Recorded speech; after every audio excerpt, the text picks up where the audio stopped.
কেন চিন্তা করছো তুমি?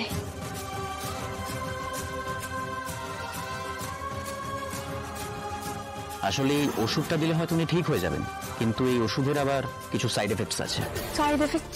এই ধরুন প্যারালাইসিসের মতো কিছু হতে পারে, বা তার থেকে বেশি কোনো ক্ষতিও হতে পারে। কিছু কি হয়েছে আপনার? না না, মানে ওই ইনজেকশনটাতে সাইড এফেক্ট আছে, তো ওই কারণে আমার ভয় করছে।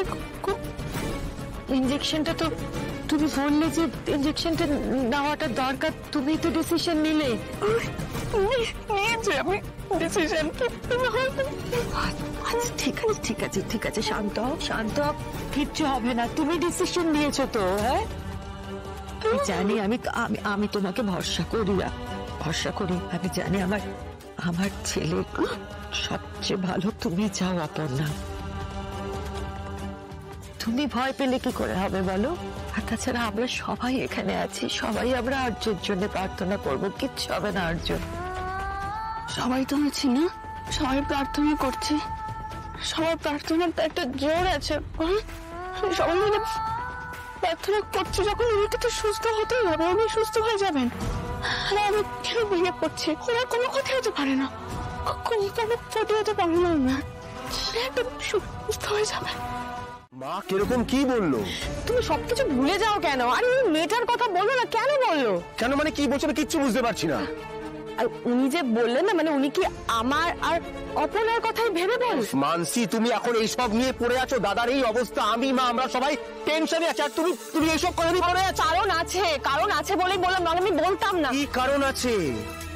তোমাকে সবকিছু কেন বুঝিয়ে বলতে হয়? তুমি কেন বুঝতে পারো না? আমার তো কমপ্লিকেটেড মাইন্ড, আমি চললাম। আরে শোনো, ইনজেকশন তো দেওয়া হয়েছে, কিন্তু কিন্তু কি ডক্টর? আমাদের ডিসিশনটা মনে হয় ঠিক নেওয়া হয়নি। ডিসিশন নেওয়া ঠিক হয়নি মানে কি বলতে চাইছেন বুঝিয়ে বললো? এক মিনিট স্যার, আমাদের একটু খুলে বলুন না কি হয়েছে? আমরা খুব টেনশনে আছি, বুঝতে পারছি না তো, কিছু একটু বলুন না খুলে। দেখুন, আপনারা এখন একটা পজিটিভ মাইন্ডসেটে আছেন, একটা ভালো কিছু শোনার অপেক্ষা করছেন, কিন্তু আমরা এই মুহূর্তে আপনাদের সেরকম কিছু বলতে পারছি না। কিন্তু আপনারা কেন বললেন ডিসিশন নিতে ভুল হয়েছে? কেন বললেন? কি হয়েছে পরিষ্কার করে বলুন না।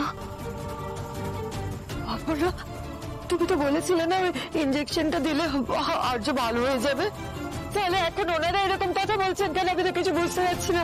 রিস্কের ব্যাপারটা তো বলেছিল, কিন্তু আমি কিছু শুনতে চাই না অপর্ণা, তুমি ওনাদের সঙ্গে কথা বলো, ওনাদের সঙ্গে কথা বলে তুমি বুঝে নাও, তারপর আমাকে বলো যে আমার ছেলে কেমন আছে। যাওয়ার ঠিক হবে না। ডক্টর, আপনি বুঝতে পারছেন না, আমাকে একবার যেতে হবে, ওনার সাথে দেখা করতে। আমার কথা বোঝার চেষ্টা করুন, এখন ওখানে যাওয়া যাবে না। আমি রিকোয়েস্ট করছি, প্লিজ আমাকে একবার যেতে দিন, একবার অ্যালাউ করুন আমাকে। এখন একটু শান্ত হও। এখন তুমি আজকের কাছে গিয়ে কিছু করতেও পারবে না, তা সে বরং আমাদের অন্য কিছু ভাবতে হবে। দাদা দাদার কিছু হয়নি তো? অপর্ণা বলো, দাদার কিছু হয়নি? তুমি বললে আমি বিশ্বাস করবো না। কিছু হয়নি, স্যার কিছু হয়নি, আপনি শান্ত হন, কিছু হয়নি, একদম ঠিক আছে, কিছু হবে না। সবাই মূল কথা বলছে, সবাই কিছু হবে না। এরকম বলছেন আপনি, পাচ্ছেন কেন? এরকম করবেন না, কিছু হয়নি, কিছু হয়নি না। একেবারে ব্রেকিং নিউজ, লাইভ করতে হবে, লাইভ কর।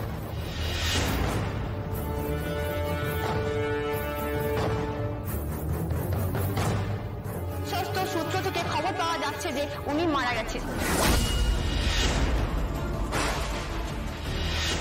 মুখ খুলছে না, তবে বললেও যে ঠিকঠাক বলবে এমনটাও তো নয়, তবে আমরা কথা ঠিক বের করবই। কি করে মহিলা পুলিশকে কিছু বলেনি, অপর্ণাকে বলবে বলে তোমার মনে হয়? আমি ঠিক জানি না, তবে ওর মতো করার চেষ্টা করছে যদি কোনো কথা বার করতে পারে। কিন্তু কিঙ্কর, আমাদের সময় নষ্ট হয়ে যাবে, হাতে সময়ও নেই। স্যার, উনি দেখা করবেন না বলছেন কেন? উনি কেন আমাদের সাথে দেখা করবেন না? উনি বললেন ওনার উকিল একমাত্র এলেই উনি দেখা করবেন বা কথা বলবেন। কিন্তু আমাকে তো যেতেই হবে ওর কাছে। আমি যেতে পারি তো অফিসার? দেখুন, ও যখন রাজি হচ্ছে না তখন আমি আপনাকে অ্যালাউ করতে পারবো না। এটা খুব জরুরি ব্যাপার, খুব ইম্পর্ট্যান্ট।